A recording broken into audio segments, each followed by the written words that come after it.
En Valencia hay un rincón muy especial.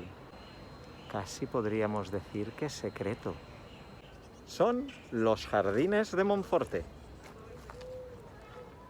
Una de las cosas que me hace mucha gracia de los Jardines de Monforte es que son a la vez jardines franceses y jardines ingleses.